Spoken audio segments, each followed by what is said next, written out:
মানে পাখি ব্রিড করে বা ইয়ে করে, হ্যাঁ, তাদের কাছ থেকে ভালো জায়গা থেকে জিনিসগুলো নিবেন, ঠিক আছে? নেওয়ার পর তারপরে ওকে যে ম্যানেজ করবেন সেটা একজন ভেটেরিনারি ডাক্তার দেখাবেন, হ্যাঁ, যিনি কিনা এই বার্ডের এক্সপার্ট।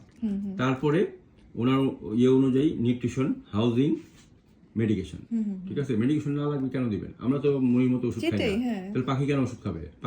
পাখিকে ঘরে আনার সাথে সাথে আপনার ভিটামিনের মানে শিডিউল দিতে হবে, ইয়ে দিতে হবে।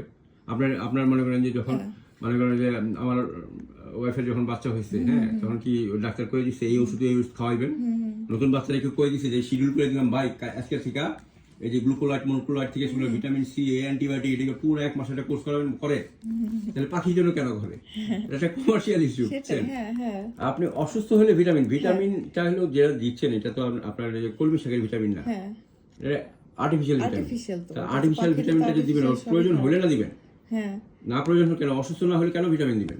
অসুস্থ না হলে ও শুনতেছে কান পাইতে হবে, কাকু আমি ভেটেরিনারি ডাক্তার হবো কাকু, তো মজা করে শুনতেছে, এই তাড়াতাড়ি টাইম হবে, ও কিন্তু মানে চালাক আছে, ও শুনতেছে যে এটা ঠিক কইতাছে, কাকু তুমি তো দেখা যায় গুড পারফর্মার, কথা শুনতেছো, কান পাইতে দিছে, যেটা কি কয় কাকু, এ তো আচ্ছি বাত নেই, হ্যাঁ তুমি তাহলে বহুদূর থেকে আসছো, গুলশানের পাখি না কি ছেলে?